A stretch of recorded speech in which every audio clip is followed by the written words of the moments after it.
PD व्यास नाम है हमारा। आप देखना शुरू कर चुके हैं नारी दूत।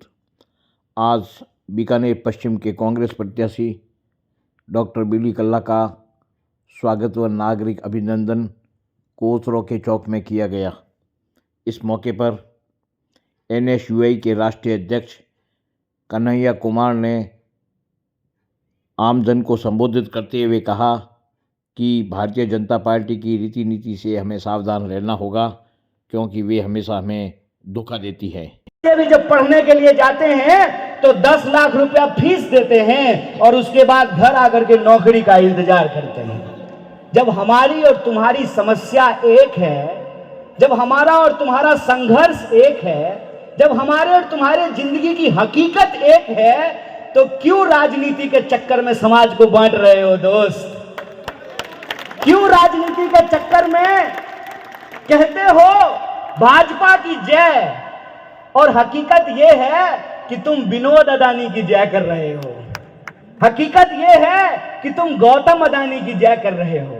एक बार तो सवाल पूछना चाहिए ना बीकानेर के लोगों को भी कि अगर मोरबी में बनने वाले टाइल्स के लिए मिट्टी बीकानेर से जाता है तो टाइल्स की फैक्ट्री बीकानेर में क्यों नहीं लग सकती है? एक बार तो ये सवाल पूछा जाना चाहिए ना।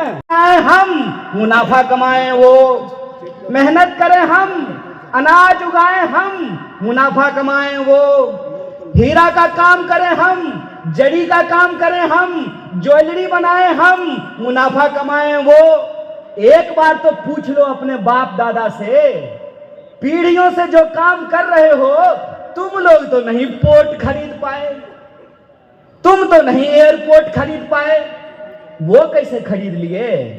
सबसे ज्यादा काबिल वही हैं, सबसे ज्यादा काबिल वो नहीं है मेरे भाई। कहते हैं ना सैया भय कोतवाल तो डर काहे का। जिसका दोस्त प्रधानमंत्री होगा तो बिजनेस उसी को मिलेगा ना, जिसका दोस्त प्रधानमंत्री होगा तो पोर्ट उसी को मिलेगा ना, एयरपोर्ट उसी को मिलेगा ना। और जब हम ये सच्चाई पूछते हैं तो हमको कहते हैं कि आप विकास विरोधी हैं। साहब, हम विकास विरोधी नहीं हैं। हम कहते हैं कि विकास हो, दिन दुगुनी रात चौगुनी हो, लेकिन सारा विकास गौतम अदानी और विनोद अदानी का नहीं हो, हम दो हमारे दो का नहीं हो, इस देश के 140 करोड़ लोगों का हो। विकास के खिलाफ नहीं है, ना मेरिट के खिलाफ है। हम सिर्फ ये कहते हैं कि जब हमको नौकरी देने की बात आती है तो आप हमसे हमारा आज तक का सबसे घटिया कानून है ना। अगर ये आज तक का सबसे घटिया कानून है तो कोचर चौक पे रहने वाले हैं मेरे दुकानदार भाइयों, आपको नहीं लगता है कि GST का बदला आपको बीजेपी से लेना चाहिए? बोलिए, लेना चाहिए कि नहीं लेना चाहिए? और महंगाई, हर सरकारी योजना लाने में कहते हैं कि पैसा नहीं है। गजब बात है भाई।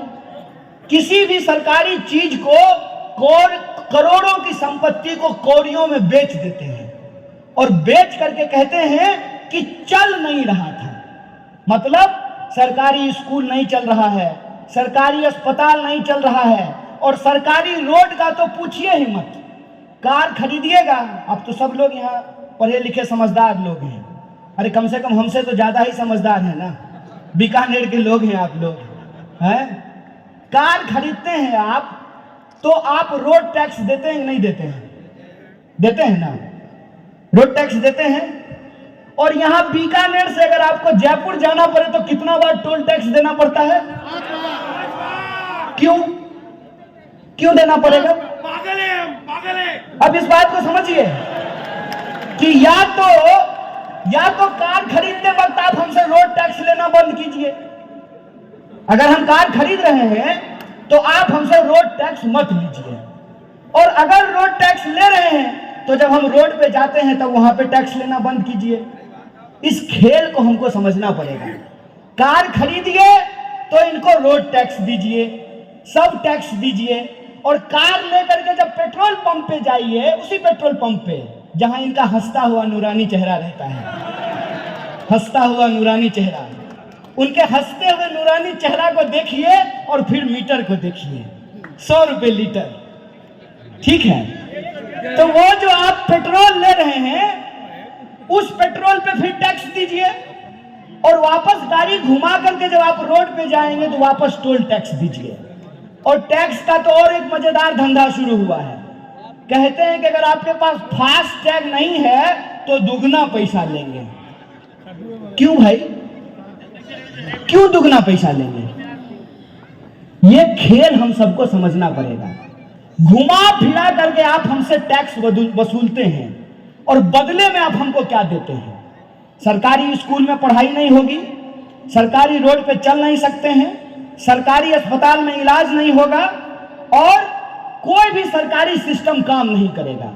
तो यह विचार हमको करना चाहिए ना कि जब सरकारी स्कूल नहीं होगा, सरकारी अस्पताल नहीं होगा, सरकारी सड़क नहीं होगा, सरकारी बस नहीं होगी, सरकारी पेंशन नहीं होगा, तो सरकारी प्रधानमंत्री लेकर के तबला बजाएंगे?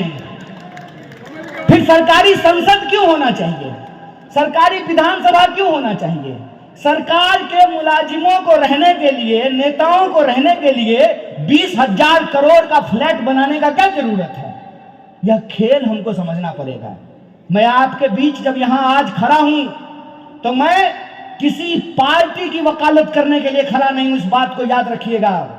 हमने आपका नमक खाया है, इसलिए हमारी ये जिम्मेवारी है कि जनता का जो मुद्दा है उस मुद्दे को हम अपनी पार्टी के घोषणा पत्र में शामिल करें, और जब हमारी सरकार बने तो उन मुद्दों को हम लागू करें। ये हमारा संघर्ष है, ये हमारी लड़ाई है।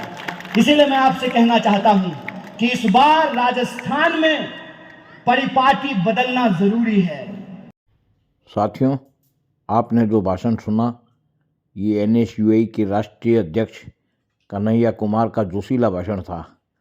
इन्होंने अपने भाषण में केंद्र सरकार की योजनाओं पर कटाक्ष करते हुए दिया था। इन्होंने GST के नाम पर देश की जनता को लूटने और एक ही चीज़ के कई बार टैक्स लेने पर जोर दिया। इनका कहना था कि केंद्र सरकार टैक्स के नाम पर गरीब जनता को लूट रही है। इस चीज़ को आपको समझना होगा। अब बीकानेर पश्चिम कांग्रेस प्रत्याशी BD कल्ला ने अपने उद्बोधन में कहा कि मैंने 1 इंच ज़मीन कहीं कब्जा नहीं की है। मेरी विरोधी पार्टी के नेता ने अपने घर के आगे कब्जा किया हुआ है। और इनका कहना था कि कोई मेरे से धर्म पर बात करे तो कर सकता है। जो राशि आई उससे शिक्षा संकुल बना। आपको जानकर ताजुब होगा कि आज वो जमीन कम से कम 150 करोड़ रुपए की है, तो मैंने मुफ्त में बना करके सरकार को दे दी। मैंने केवल बीकानेर का नहीं, राजस्थान के लिए अपने खून का एक एक कतरा कतरा राजस्थान के लिए और बीकानेर के विकास के लिए समर्पित किया है। और आप सब जानते हैं कि आज यहाँ 4 यूनिवर्सिटियां, 4 इंजीनियरिंग कॉलेज, मेडिकल कॉलेज में 100 सीटें थी, आज 250 सीटें हैं। 4 नेशनल लेवल के रिसर्च इंस्टीट्यूट बीकानेर में लाए गए। अभी पिछले 5 साल में मैं 5 नए कॉलेज लेके आया हूं। आयुर्वेद कॉलेज 48 करोड़ का, dairy science college, public health science college और एक कन्या महाविद्यालय मुरलीधर व्यास नगर में, एक महाविद्यालय गंगा शहर और बीना शहर में। बीजेपी के राज में 5वीं तक का स्कूल कोई खुला है तो उसका नाम आप बता दें, उनसे पूछ ले कैंडिडेट से। यहां पर हमारे कन्हैया कुमार जी ठीक कह रहे थे, सत्य और असत्य की लड़ाई है। मैंने कभी झूठ नहीं बोला। मेरे से कभी कोई गलती हुई, कोई काम नहीं हुआ तो मैंने लोगों से क्षमा मांगी, लेकिन असत्य का सहारा नहीं लिया। लेकिन मेरे सामने जो प्रतिद्वंदी है वो रोज गड़गड़ के, बीकानेर में कहते हैं कोकड़बाज, गप्पे ही गप्पे ठोकता रहता है। और कभी जो कहता है बीकानेर में BD कल्ला को मंदिर जाना सिखा दिया। अब आप मेरे को जानते हैं कि मैं 3री कक्षा में पढ़ता था तब मंदिर जाना शुरू कर दिया था। और कभी कहते हैं BD कल्ला ने जमीन पर कब्जा कर लिया, अरे जमीन हमारी माता है।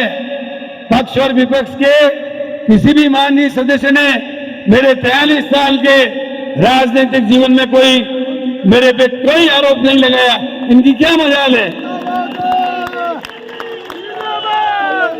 मैंने 1 इंच जमीन पे कब्जा किया है तो मेरे को वोट मत देना।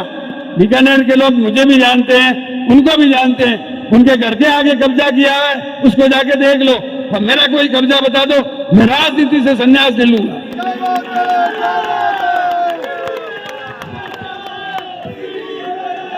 मैंने सदैव दीनदारी, ईमानदारी और वफादारी से काम किया है।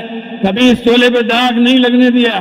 मेरा कर्म है सेवा, मेरा धर्म है सेवा, मेरा ईमान है सेवा। और कन्हैया कुमार जी ठीक कह रहे थे। मैंने कई बार कहा है, वेद, पुराण, इतिहास, स्मृति, गीता, महाभारत, रामचरितमानस, किसी से भी व्यास जी आकर से मेरे से बहस कर सकते हैं। मैंने एक बार उनको कहा कि आप आरती करते हो, आरती कैसे करते हैं? क्या बात है? तो मेरे को कहा कि मेरे को इतना पढ़ा हुआ नहीं हूं। मैंने कहा क्या पढ़े हुए हो? MA LLB। मैंने कहा जो अंगूठा छाप भक्ति मार्ग का व्यक्ति है वो भी आरती करना जानता है। प्रभु के चरणों में कितनी बार, नाभि पे कितनी बार, मुखार बिंदे कितनी बार, जानते कुछ नहीं, ये धर्म के ठेकेदार बनते हैं। मैं ठेकेदार नहीं हूं, मैं मन से आध्यात्मिक हूं। और जैसा मैंने बताया कि सेवा ही मेरा कर्म है, सेवा ही मेरा धर्म है। इसलिए आपसे वादा करता हूं कि आने वाले 5 वर्षों में आपको रेलवे फाटक के पास कहीं खड़ा नहीं होना पड़ेगा। मैं अंडरब्रिज, ओवरब्रिज बनाकर आपको सौंप दूंगा और 2.5 साल में 619 करोड़ की पेयजल योजना आपको ला करके दे दूंगा। रावी और ब्यास, हिमाचल का पानी ला करके आपको पिलाऊंगा। क्योंकि समय हो रहा है, इसलिए मैं अपनी वाणी को विराम देने से पहले आपसे अपील करता हूं, कराग्रे वस्ते लक्ष्मी, कर मध्य सरस्वती। कल्ला ने अपने भाषण में कहा था कि मुझे चुनाव जिताइए, मैं आगामी 5 साल में रेल फाटक की समस्या हल कर दूंगा। सभा समाप्ति के बाद कई लोग फुसफुसाहट कर रहे थे कि यह व्यक्ति कितना झूठ बोल रहा है। भाषण में 3री कक्षा से नियमित मंदिर जाने की बात करता है और जनता को बेवकूफ़ बनाने में कोई कसर नहीं छोड़ रहा। जिसने 43 साल में समस्या हल नहीं की, अब वो क्या करेगा।